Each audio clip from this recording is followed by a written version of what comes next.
So for those who are familiar, which is probably all of us, the walking is a quarter note feel.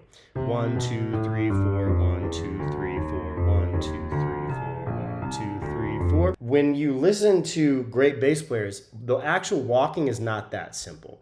They're not just going doom doom doom doom doom doom doom doom doom doom doom doom doom doom doom doom, right?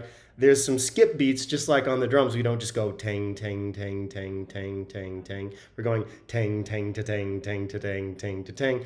Or really, the more nuanced you get with it, the drummers might put the skip beat in different places. They might go tang, tang, tang, ta, tang, tang, tang, ta, tang, tang, tang, tang, tang, tang, tang, ta, tang, ta, tang, tang, ta, tang, ta, tang, tang, tang, tang, tang, ta, tang. Right? You're putting it in more unpredictable places, more like the actual flow of a conversation or the music is taking you. I mean, you'll hear bass players, instead of just doing this, you'll hear.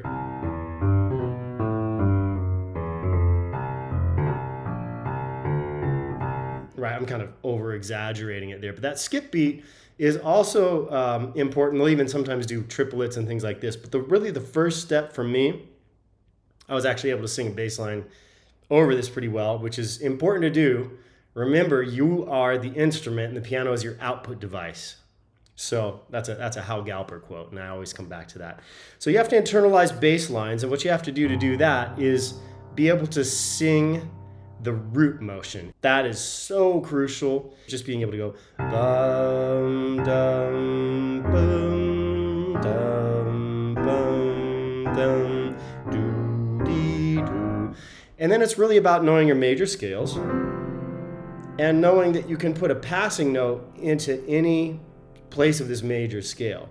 The reason we do the passing notes is because it allows us to get to the place where we want to go at the right time. So let's say I want to go 1 and 2 and 3 and 4 and I want to get back to 1 on C.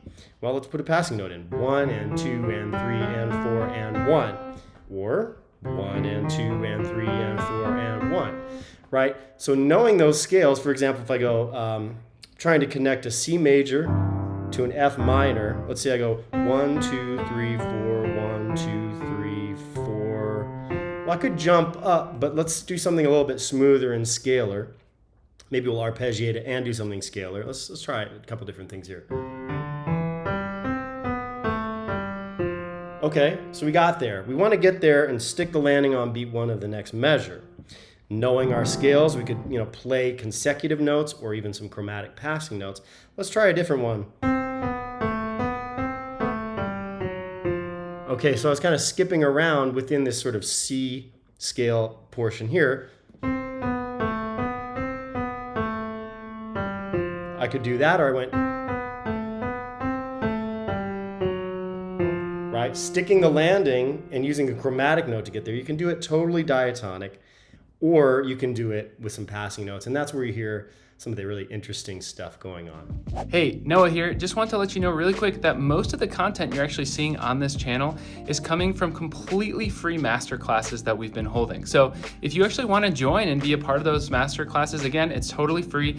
Click one of the links in the description that will give you access to free resources, free courses, and of course the free masterclasses. And as soon as you're on the email list, you will be one of the first people to know when we are holding these masterclasses. And on top of that, you get lots of free sheet music and videos and resources as well. So highly recommend you sign up. You can also join our free online community, which is in Discord, in a server there. So you can click the link down there for that as well. And we are on there interacting, hanging out, giving people feedback and advice, as well as on the free masterclasses, Zoom hangs, and feedback sessions. So again, highly recommend you get signed up, and I will see you there. One thing that hasn't been stated that's maybe glaringly obvious is listen to bass lines, listen to bass players. Right? My bass player from my trio back in Portland a long time ago, he had this book of transcribed Paul Chambers bass lines, and he showed me some of them, and it was like kind of surprising the way that he handled the changes.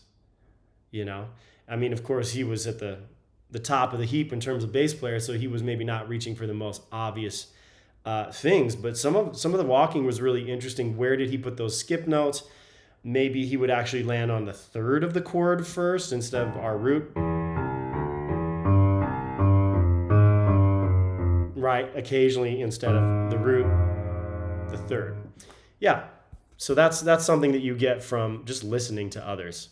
There's two different issues at play in making bass lines on the piano work. One is coordination, just being able to play quarter notes and then play different note values or melodies or complicated stuff in your right hand. And then the other issue later down the road is how do I choose good lines, right? So I kind of skipped the first step, as I sometimes do. But really what we want to do, we could even arpeggiate the changes.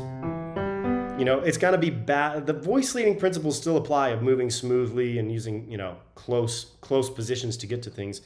But if we just really want to focus on the coordination of just hearing that da, da, da, da quarter note walking and then being able to play stuff in the right hand, start with some of these patterns like you said. Maybe you arpeggiate the 7th chord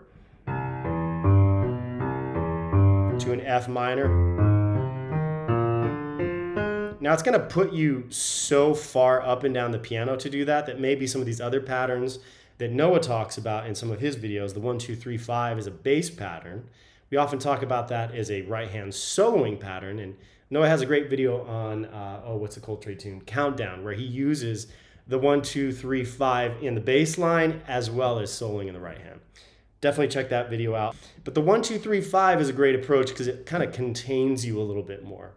So first few changes of this tune are C major 7, F minor 7, B flat dominant. So I'll go 1, 2, 3, 5, 1, 2, 3, 5. Hey, look, we're right next door to our F. That's great. 1, 2, 3, 5, 1, 2, 3, 5, 1, 2, 3, 5. Right now it's pushing me into a higher octave. You might find a way to break away from the 1, 2, 3, 5 that keeps you in more of the bass register, for example.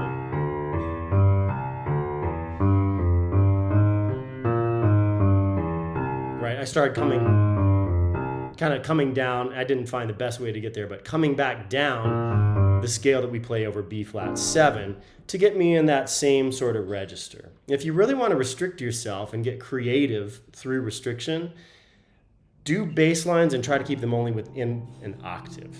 That's what my teacher had me do. All right, and then you have to make some pretty interesting choices.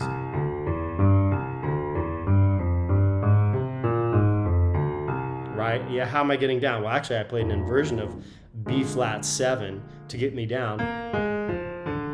And I wanted to land on a note that's adjacent to C. Again, that idea of good voice leading.